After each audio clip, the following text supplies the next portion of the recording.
Imagina a un presidente que llegó al poder sin disparar una bala, que viajaba en bicicleta, que redujo su propio salario y que prohibió a sus ministros conducir autos de lujo. Un hombre que plantó millones de árboles en medio del desierto, que nacionalizó la tierra, que impulsó la educación de las mujeres y que soñó con un África libre, unida y dueña de su destino. Pero también un hombre que en solo 4 años se ganó la enemistad de Francia, de las élites africanas y de su propio círculo más cercano. Un presidente que desafió abiertamente a Occidente y pagó con su vida. Su nombre era Thomas Sankara, el Che Guevara africano, el hombre que quiso cambiarlo todo. Thomas Sankara nació en 1949 en Yako, un pequeño pueblo del entonces Alto Volta, una colonia francesa sin acceso al mar, una de las más pobres del planeta. Su padre fue un soldado que sirvió en el ejército colonial francés durante la Segunda Guerra Mundial, y su madre, una mujer campesina profundamente religiosa. Desde niño, Thomas mostró una curiosidad inusual y una inteligencia que lo distinguía del resto. Le fascinaba la historia de los pueblos que resistieron la opresión. Admiraba a líderes como Patrice Lumumba, Kwame Nkrumah y Julius Nyerere, los grandes soñadores de la independencia africana. A los 19 años, ingresó en la Academia Militar de Kadiogo. Allí aprendió disciplina, estrategia y, sobre todo, política. Su paso por el ejército lo acercó a las ideas marxistas y panafricanistas que recorrían el continente. En una época donde los golpes militares eran la norma, Sankara empezó a destacar como un oficial distinto. No buscaba el poder por ambición, sino por convicción. Veía la corrupción, la dependencia económica y el servilismo hacia Francia como enfermedades que destruían África desde dentro. Creía que solo una revolución profunda, no una reforma, podría curarlas. En 1983, con apenas 33 años, Thomas Sankara llegó al poder tras un golpe militar que, paradójicamente, fue impulsado por jóvenes oficiales que creían en su visión. Pero a diferencia de otros golpes, el suyo no fue sangriento. Su primera medida fue cambiar el nombre del país, de Alto Volta, herencia colonial, a Burkina Faso, que en lengua local significa la tierra de los hombres íntegros. Y bajo esa bandera comenzó una transformación sin precedentes. Sankara rompió todos los moldes del poder, rechazó los lujos, vivía en una casa modesta y seguía usando su vieja guitarra para componer canciones. Eliminó los privilegios de los funcionarios, redujo los salarios de los altos cargos y viajó por el país para hablar directamente con el pueblo. Decía que un líder no debía estar por encima de la gente, sino con ella. Su estilo era tan radical como su discurso. En los primeros meses de su gobierno, lanzó campañas masivas de vacunación, educación y reforestación. En solo un año, Burkina Faso erradicó enfermedades como la meningitis y la fiebre amarilla, plantó más de 10 millones de árboles para combatir la desertificación y multiplicó el número de escuelas. Pero su revolución no era solo social, también era cultural. Sankara decía que el mayor enemigo de África no eran las armas, sino la dependencia mental. Por eso promovió el consumo de productos locales, prohibió los Mercedes-Benz para los funcionarios y declaró que Burkina Faso debía producir y vestir lo suyo. En un famoso discurso, sostuvo un algodón burkinés entre sus manos y dijo: «Mientras este algodón salga de nuestras tierras y vuelva convertido en ropa extranjera, nunca seremos libres». Su visión iba más allá de su país. Sankara soñaba con una África independiente de las potencias occidentales. Denunció abiertamente las deudas externas impuestas por el FMI y el Banco Mundial, calificándolas como una nueva forma de esclavitud. En la cumbre de Addis Abeba en 1987, frente a los presidentes africanos, lanzó una de las frases más valientes de la historia moderna: «Si Burkina Faso se niega sola a pagar la deuda, no estaré en la próxima reunión. Pero si todos nos negamos juntos, nadie podrá asesinarnos». Fue ovacionado. Pero cuando el eco de sus palabras se apagó, el silencio de los demás líderes fue sepulcral. Sankara había cruzado una línea. Desafió no solo a Francia, la antigua potencia colonial, sino también a las élites africanas que se beneficiaban del sistema. Nacionalizó la tierra, prohibió los sobornos, limitó los viajes oficiales y exigió transparencia en los contratos. convirtió la independencia en una causa práctica, no simbólica. Burkina Faso comenzó a producir sus propios alimentos, construir sus propias carreteras y fabricar sus propios bienes básicos sin préstamos extranjeros. En apenas 4 años, el país duplicó su tasa de alfabetización y alcanzó una autosuficiencia alimentaria que ningún país africano de la región podía igualar. Pero cada paso que daba hacia la independencia alejaba más a Burkina Faso de Occidente. Las ayudas internacionales se redujeron, las sanciones se multiplicaron y los viejos aliados de Francia comenzaron a conspirar. Sankara, con su uniforme rojo y su boina de revolucionario, se convirtió en un símbolo incómodo. Para muchos jóvenes africanos era un héroe, para las potencias europeas, una amenaza. A nivel interno, su estilo autoritario y su ritmo implacable de reformas empezaron a generar fricciones incluso entre sus colaboradores más cercanos. El más importante de ellos era Blaise Compaoré, su amigo personal, compañero de armas y coautor del golpe que lo había llevado al poder. Juntos habían prometido cambiar África, pero mientras Sankara radicalizaba su discurso, Compaoré se inclinaba hacia la moderación y hacia los intereses de Francia. En 1986, los servicios de inteligencia franceses ya consideraban a Sankara peligrosamente independiente. Su política antiimperialista, su rechazo a las deudas y su insistencia en la soberanía africana lo convirtieron en un problema estratégico. Francia, que aún mantenía fuerte influencia sobre sus antiguas colonias, veía a Burkina Faso como una ficha pequeña que amenazaba con cambiar todo el tablero. Sankara sabía que estaba rodeado de enemigos, pero nunca dejó de hablar. En sus discursos insistía en que la libertad tenía un precio y que la dignidad africana no se podía negociar. Su voz era fuego, su convicción, inquebrantable. Y sin saberlo, ya había firmado su sentencia de muerte. Si esta historia te está atrapando, deja tu like y suscríbete para no perderte la segunda parte, donde conocerás cómo un sueño de libertad se convirtió en una traición mortal y cómo el hombre más íntegro de África fue silenciado por aquellos en quienes más confiaba. Thomas Sankara sabía que su revolución no era eterna. Decía que cada mañana debía prepararse para morir, porque quien se enfrenta al poder económico internacional no puede esperar misericordia.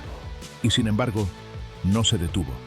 Mientras otros líderes buscaban apoyo extranjero, él insistía en que la única ayuda válida era la que venía del trabajo y la dignidad de su pueblo. No necesitamos limosnas, decía. Lo que necesitamos es respetarnos a nosotros mismos. En sus discursos, su voz era fuego. Llamaba a los campesinos a dejar de depender del extranjero.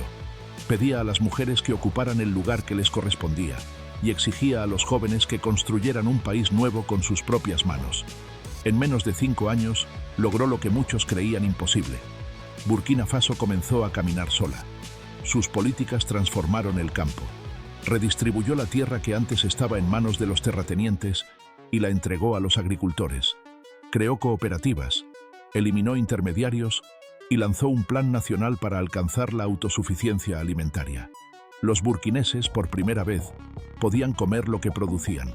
En las ciudades, prohibió los símbolos coloniales, reemplazó los nombres franceses por africanos y fomentó el orgullo nacional. Su revolución no era solo económica, era moral. Enseñaba que la pobreza no era un destino, sino una consecuencia del saqueo. Mientras tengamos brazos, no debemos pedirle pan a nadie, repetía. Pero su independencia incomodaba a demasiados. Francia veía cómo uno de sus antiguos territorios se salía del control.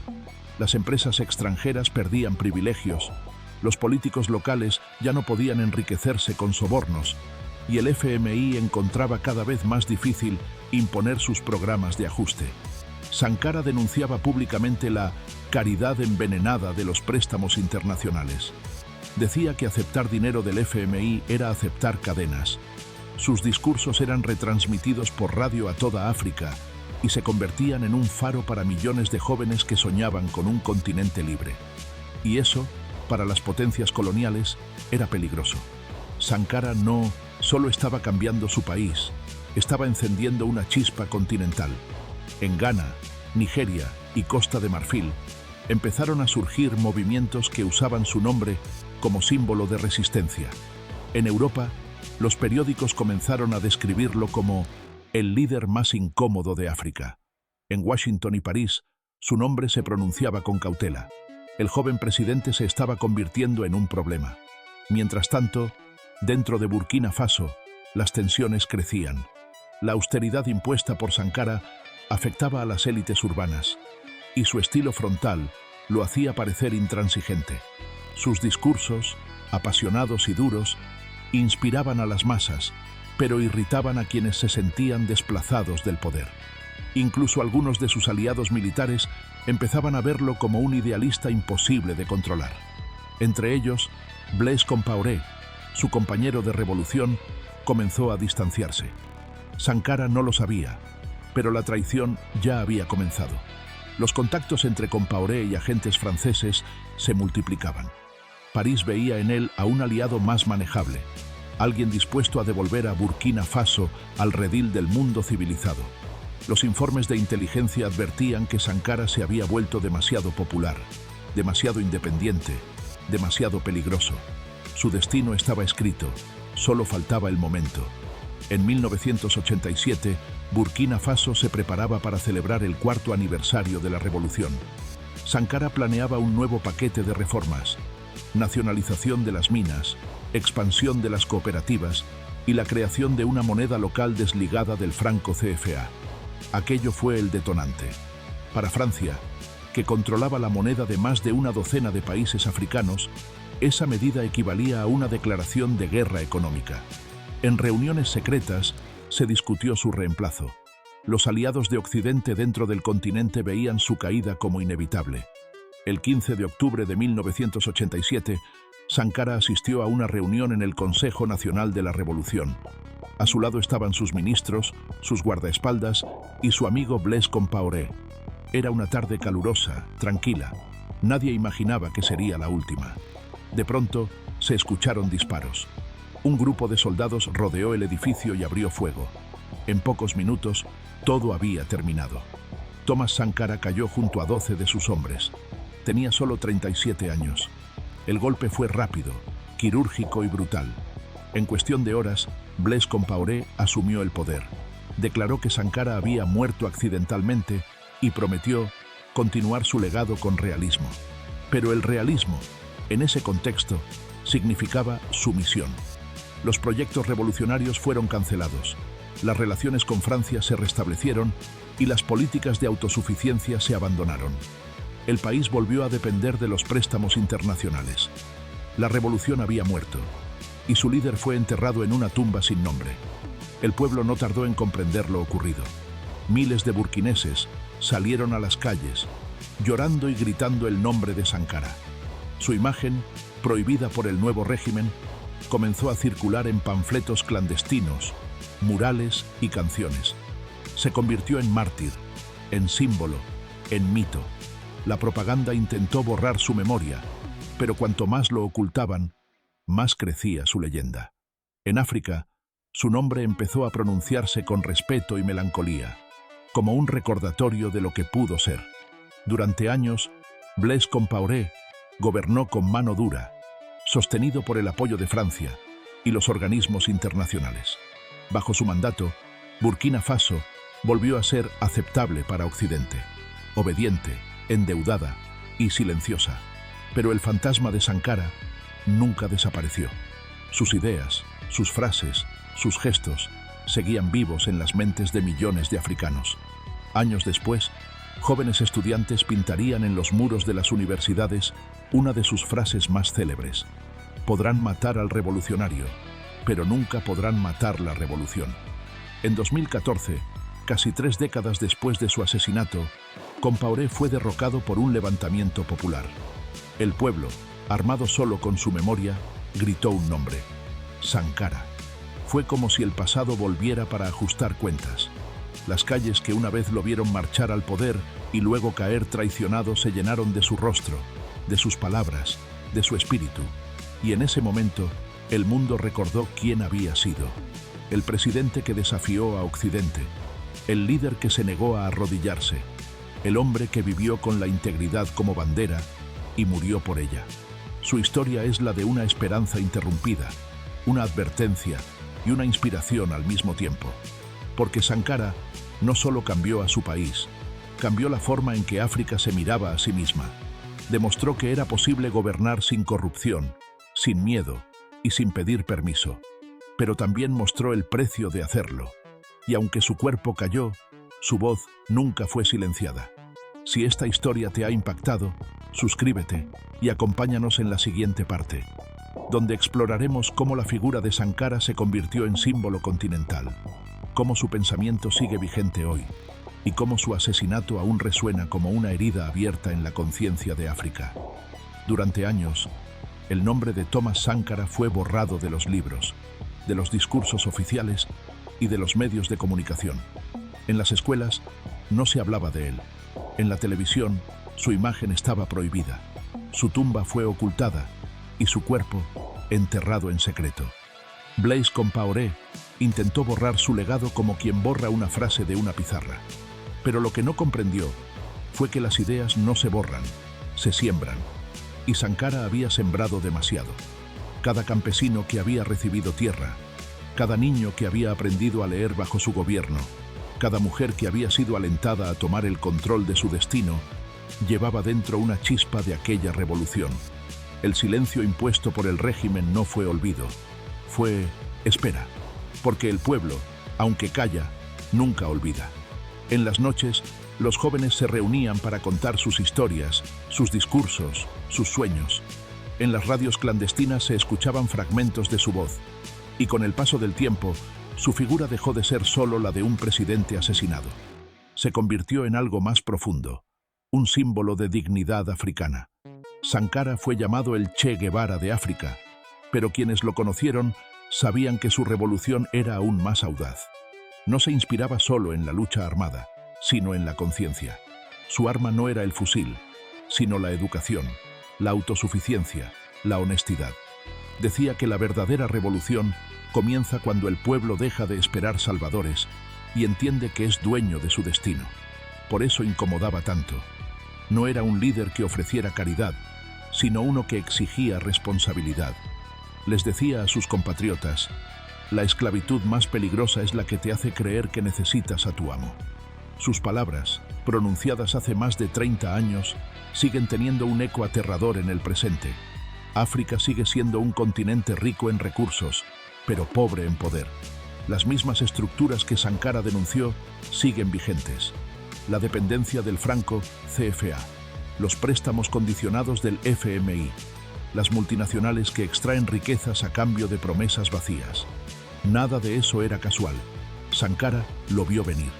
En un discurso ante la Organización de la Unidad Africana, advirtió que las potencias nunca abandonarían voluntariamente su control sobre África, porque su bienestar dependía de su explotación.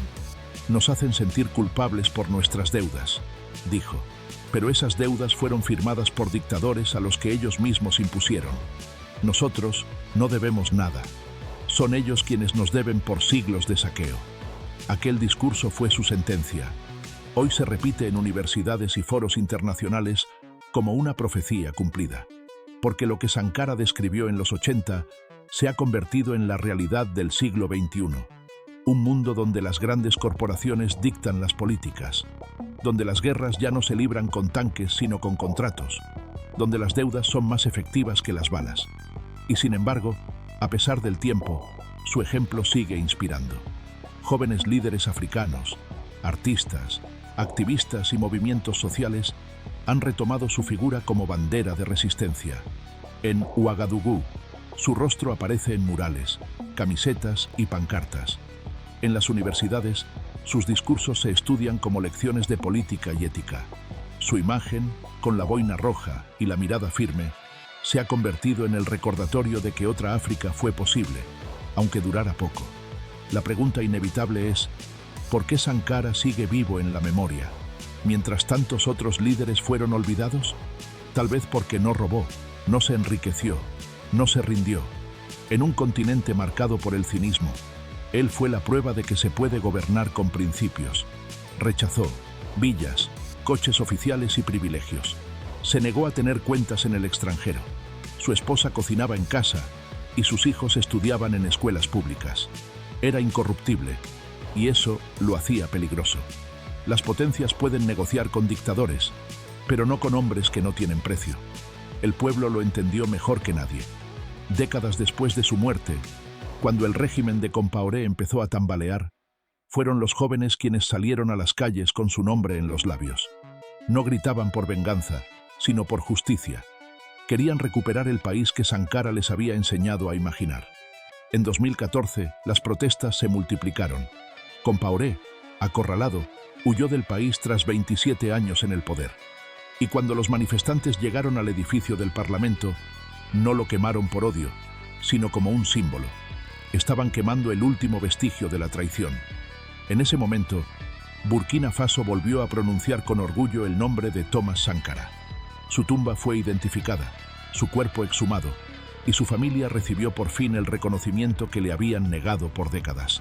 Las calles se llenaron de su rostro, las canciones volvieron a sonar, y su historia renació como si el tiempo no hubiera pasado.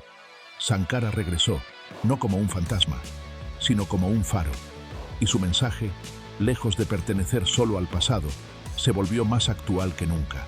En una era donde los países africanos siguen atrapados entre las promesas de ayuda y las amenazas de deuda, su voz resuena con fuerza. El imperialismo es como una serpiente. No puedes cortarle la cabeza si no sabes dónde empieza su cuerpo. Para Sankara, ese cuerpo era la dependencia económica, la mentalidad colonial y la corrupción interna. Su revolución no buscaba enemigos externos, sino despertar la conciencia de un continente que había aprendido a vivir de rodillas. Pero el mundo moderno no ha cambiado tanto. Los líderes que desafían las reglas del sistema siguen siendo apartados, demonizados o eliminados. Las instituciones financieras globales aún dictan el destino de las naciones pobres. Y África, a pesar de su crecimiento económico, sigue siendo víctima de la misma estructura que Sankara denunció hace 40 años. La diferencia es que ahora, la represión se disfraza de progreso y la dominación se vende como cooperación. Aún así, su legado no se ha perdido. Cada vez que un joven africano cuestiona la desigualdad, cada vez que un movimiento reclama independencia energética o alimentaria, Sankara está presente, no en las estatuas ni en los discursos oficiales, sino en la conciencia colectiva. Porque al final, los verdaderos revolucionarios no necesitan monumentos, necesitan memoria. Thomas Sankara murió joven, pero su mensaje envejeció con dignidad. En una de sus últimas entrevistas, dijo algo que hoy parece escrito para el futuro. Quisiera que cuando ya no esté, el pueblo diga, vivió para nosotros, murió por nosotros, y su ejemplo nos pertenece. Y así fue, porque incluso muerto, siguió enseñando. Enseñando que la integridad es el acto más radical que puede cometer un político, y que la independencia solo vale si se conquista con las manos limpias. Si esta historia te ha inspirado tanto como a quienes aún creen en un África digna, deja tu like y suscríbete, porque en la siguiente parte descubrirás cómo el legado de Sankara continúa vivo hoy y cómo sus ideas siguen desafiando al poder incluso desde la tumba. El tiempo no ha borrado a Thomas Sankara, lo ha purificado. Mientras muchos líderes africanos son recordados por sus fortunas o sus escándalos, él es recordado por su ejemplo. En un mundo donde el poder se compra y la verdad se negocia, Sankara sigue siendo una anomalía, una figura incómoda para quienes aún gobiernan bajo el mismo sistema que él desafió. Su rostro aparece en murales de Dakar, Accra y Bamako, acompañado de una frase que se ha vuelto lema de resistencia. Un soldado sin educación política es un criminal en potencia. En esa frase se resume toda su filosofía, que la conciencia vale más que el uniforme, que la dignidad vale más que la riqueza y que el verdadero enemigo no está fuera, sino dentro. Hoy, casi 4 décadas después de su asesinato, las palabras de Sankara suenan como un eco en el desierto africano. Cuando los pueblos se levantan contra la corrupción, cuando las naciones reclaman control sobre sus recursos, cuando los jóvenes exigen independencia mental y económica, ahí está él. En cada huelga campesina, en cada manifestación por justicia, su espíritu reaparece. como si su revolución nunca hubiese terminado, solo cambiado de forma. Y sin embargo, el mundo sigue atrapado en las mismas contradicciones. Las potencias que lo condenaron siguen financiando guerras, imponiendo deudas y controlando monedas. El franco CFA que Sankara quiso romper continúa vigente. Las viejas estructuras coloniales se han maquillado de globalización y la pobreza sigue siendo la cadena más silenciosa. Pero incluso en medio de ese panorama, su mensaje es una chispa que no se apaga, que la independencia no se mendiga, se conquista. Thomas Sankara demostró que se puede gobernar sin miedo, sin lujos, sin traicionar los principios. Su vida fue una lección breve, pero tan intensa, que sigue inspirando generaciones. Fue presidente solo 4 años, pero su impacto trascendió fronteras y décadas. Y si alguna vez la historia parece repetir los mismos errores, es porque todavía no aprendimos su lección más importante, que los pueblos no necesitan héroes eternos, sino ejemplos que los despierten. El día en que la justicia africana reconoció oficialmente su asesinato como crimen de Estado, su familia no pidió venganza, pidió memoria, porque recordar es resistir, porque mientras el nombre de Sankara siga pronunciándose, los poderosos no podrán dormir tranquilos. Y quizás ese sea su mayor triunfo, que el miedo haya cambiado de lado. El presidente que desafió a Occidente no murió el 15 de octubre de 1987, solo cambió de forma. Vive en las voces que aún se atreven a cuestionar, en los pueblos que aún creen que la dignidad es posible, en cada persona que entiende que la libertad no se otorga, se construye. Si esta historia te hizo reflexionar sobre el poder, la corrupción y el valor de la integridad, deja tu like y suscríbete al canal. Tu apoyo nos ayuda a seguir rescatando las historias de quienes se atrevieron a desafiar al mundo y cambiaron la historia para siempre. Nos vemos en el próximo video.